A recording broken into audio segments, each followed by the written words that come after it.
Friends, welcome back to my channel universe of answer stories. तो चलिए शुरू करते हैं हमारी स्टोरी का नेक्स्ट पार्ट। इस पार्ट की शुरुआत में हमें दिखाया जाता है वांग जी को, जो कि विंग के इंटरव्यू के फ़ोटोशूट करवाने के लिए उसके ऑफिस आया था। और उस फोटोशूट को कोई और नहीं, विंग का एक्स वेंचर करवा रहा था। और वहीं पर विंग भी प्रेजेंट था, जो कि एक कोने में बैठकर वांग जी को एकटक ही देखे जा रहा था, क्योंकि जब से उसने वांग जी को वहाँ पर देखा है, तब से उसे सिचन का बहुत ही ज़्यादा याद आ रहा है। वहीं दूसरी तरफ हमें दिखाया जा रहा था, जब हमारा वांग जी इस फोटोशूट के लिए तैयार हो रहा था, तभी उसके पॉकेट से उनको कुछ और नहीं, उन लोगों का वेडिंग रिंग गिर गया था, जो कि वांग जी हमेशा अपने पॉकेट में रखता है और जिस बात को हमारा वांग जी ध्यान भी नहीं देता। वहीं जब फोटोशूट ख़त्म होने के बाद जब ब्रेक होता है, तभी वांग जाओ जाकर विंग से बातें करने लगता है। जिस चीज़ को जब वांग जी दूर से देखता है तो उसे बहुत ही ज़्यादा जेलस फील हो रहा था और वो गुस्से में अपने हाथ में पकड़ के अपने फ़ोन को मसल रहा था। जिस चीज़ को देखने के बाद सोंगलन भी समझ जाते हैं और वो मुस्कुराने लगता है। वहीं दूसरी तरफ वंचाओ विंग की ओर देखकर कहता है, आई एम सॉरी, मैंने तुम्हारे साथ जो भी किया वो गलत था। जिस बात को सुनने के बाद विंग पूरी तरह से इग्नोर करके कहता है, मैंने तुम्हें माफ़ कर दिया, क्योंकि उस दिन जो भी हुआ था वो एक गलतफहमी था। और थैंक यू मुझे छोड़ने के लिए, क्योंकि अगर तुम मुझे नहीं छोड़ते मुझे सिचन की जैसा हस्बैंड नहीं मिलता। जिस बात को सुनने के बाद वेंचाओ का मुंह चुप हो जाता है और वो कुछ सोचते हुए विंग की ओर हाथ बढ़ाते हुए कहता है, तो क्या अब हम फ्रेंड बनकर नहीं रह सकते? जिसे सुनने के बाद विंग मुस्कुराते हुए उसके हाथों में हाथ मिलाते हुए कहता है, बिल्कुल, अब हम फ्रेंड्स हैं। और दूसरी तरफ वांग जी जब ये सब देखता है तो वो और भी ज़्यादा गुस्सा होने लगता है। तो वो तुरंत अपने दूसरे पॉकेट से सिचन वाला फ़ोन को निकालता है और वो विंग को मैसेज करता है कि वो क्या कर रहा है। लेकिन तभी वो देखता है हमारा विंग वेंचाओ से बातें करने में इतना बिजी है कि वो अपने फ़ोन की ओर नज़र भी नहीं डाल रहा था। जिससे देखकर हमारा वांग जी बड़बड़ाते हुए सोंगलन की ओर देखकर कहता है, सोंगलन जाओ जाओ, पहले वेंचाओ को बताओ कि कोई उसे बाहर बुला रहा है। जिस बात को सुनकर सोंगलन कुछ समझ नहीं पाता और वांग जी की ओर देखकर कहता है, लेकिन बॉस, वेंचाओ को तो किसी ने भी याद नहीं किया, तो मैं झूठ क्यों बोलूं? जिस बात को सुनने के बाद वांग जी और भी ज़्यादा गुस्से में सोंगलन की ओर घूरते हुए कहता है, तुम्हारा बॉस मैं हूँ या तुम मेरे बॉस हो? तुम मुझे क्वेश्चन नहीं कर सकते। मैं जो कहा हूँ तुम वो करो। वांग जी के इस गुस्से को देखने के बाद हमारा बेचारा सोंगलन चुपचाप जाकर वेंचाओ को बाहर ले आता है बहाने से। और तभी जी विंग की ओर जाने ही वाला था, तभी वो देखता है कि विंग को एक कॉल रिसीव होता है और जिसके बाद विंग हड़बड़ाते हुए अपनी कार की कीज़ को लेकर वहाँ से निकल जाता है। जिस बात को देखकर वांग जी भी कुछ समझ नहीं पाता और वो चुपचाप अपने कार के कीज़ को लेकर बिना सोंगलन के वहाँ से निकल जाता है, ताकि वो विंग का पीछा कर सके। तभी वांग जी के जो सिचन वाले फ़ोन में एक मैसेज रिसीव होता है, जो किसी और ने नहीं विंग ने किया था, जहाँ पर उसने लिखा था कि अगर 1 घंटे के अंदर अंदर मैं तुम्हें कांटेक्ट नहीं किया तो तुम इस एड्रेस पे पहुंच जाना। जिस एड्रेस को देखने के बाद वांग जी को पता चल जाता है कि ये एड्रेस किसी और का नहीं, विंग के मॉम का ही है, यानी कि कुछ हुआ है विंग के मॉम के साथ। जिसे सोचने के बाद वो और भी ज़्यादा तेज़ी से विंग का पीछा करने लगता है, तरह से जैसे कि विंग को पता भी ना चले और वो विंग का पीछा करता जाए। इसके बाद थोड़ी देर बाद हमें दिखाते हैं विंग अपने घर के नीचे पहुंच जाता है और वो तुरंत ही अपनी कार से निकलकर अपने घर की ओर भागने लगता है। और तभी जब वो अपने घर के दरवाज़ा खोलता है तो वो देखता है सामने उसके मॉम का फियोंसे उसके मॉम को मार रहा था और उसे कह रहा था कि विंग के जितने भी सेविंग के पैसे हैं उसे देने के लिए। जिस बात से मिसेस वे मना कर देते हैं और जिस वजह से वो इंसान और भी ज़्यादा गुस्सा करते हुए विंग के मॉम को मारने लगता है। जिस चीज़ को देखकर विंग बहुत ही ज़्यादा घबरा जाता है, क्योंकि जो भी कह लो, जितना भी वो खुद को स्ट्रांग बताए, लेकिन वो है तो एक ओमेगा ही ना। वो एक अल्फा से कैसे लड़ाई कर सकता है जो कि मस्कुलिन है? लेकिन फिर भी वो मैदान में कूद जाता है और वो इंसान को अपने मॉम से दूर करने लगता है।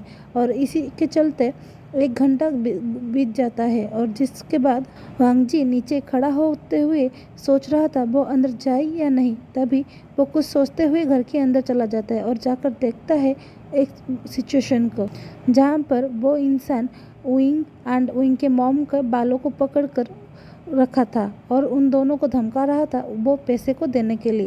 जिस चीज़ को देखने के बाद वांग जी का खून ऐसा खोल जाता है कि वो तुरंत ही उस इंसान को बहुत ही बुरी तरह से मारने लगता है और वो पुलिस को फ़ोन कर देता है ताकि वो उसे ले जाए। जिसे देखने के बाद जब पुलिस आकर उस इंसान को वहाँ से ले जाता है तभी वांग जी की ओर देखकर बहुत ज़ोर से रोने लगता है। जिस चीज़ को देखकर वांग जी को बहुत बुरा लगता है क्योंकि वो उइंग को बहुत ही ज़्यादा प्यार करता था, जिसके लिए वो कुछ भी कर सकता था।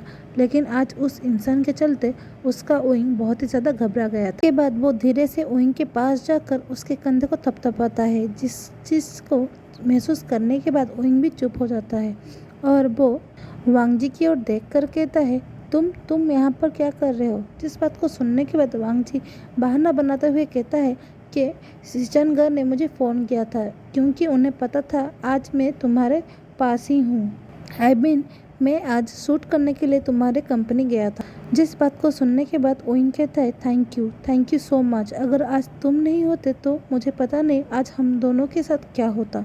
जिस बात को सुनने के बाद वांग जी उसे चुप करवाते हुए कहता है, अगर मैं नहीं होता तो कोई और होता, क्योंकि अच्छे इंसानों के साथ कभी बुरा नहीं होता। जिस बात को सुनने के बाद उइंग के मॉम भी कुछ नहीं कहते और वो उइंग को छोड़कर वांग जी के पास जाकर कहते हैं, बेटा तुम एक काम करो, उइंग को ले जाकर उसके घर पर छोड़ाओ, क्योंकि जो भी हो जाए वो अब एक मैरिड ओमेगा है और उसका पहला प्रायोरिटी उसका हस्बैंड होने वाला है। जिस चीज़ को सुनने के बाद उइंग गुस्से में कहता है, नहीं मॉम, आज मैं आपको छोड़कर कहीं नहीं जाऊँगा। जिस बात को सुनकर वांग जी कहता है, उइंग तुम टेंशन मत लो, मैं आंट के लिए बाहर सिक्योरिटी का बंदोबस्त कर दूंगा और तुम चिंता मत करो, वो इंसान अभी जेल में है और वो इतना जल्दी जेल से बाहर नहीं आ सकता और उस चीज़ का ध्यान मैं खुद रखूँगा। जिस बात पर हमारा उइंग भरोसा कर लेता है और वो अपने मॉम को हक करके वहाँ से निकल जाता है वांग जी के साथ उसके घर जाने के लिए। उसके बाद हमें कार का सीन दिखाया जाता है जहाँ पर वांग जी और उइंग दोनों ही फ्रंट सीट पे बैठे थे क्योंकि वांग जी ने अपना ड्राइवर और अपना सिक्योरिटी मतलब सोंगलन को ऑफिस में वहीं पर ही छोड़कर आ गया था। तो आज वो खुद ही ड्राइव कर रहा था और जिसके चलते पैसेंजर सीट पर उइंग बैठा था।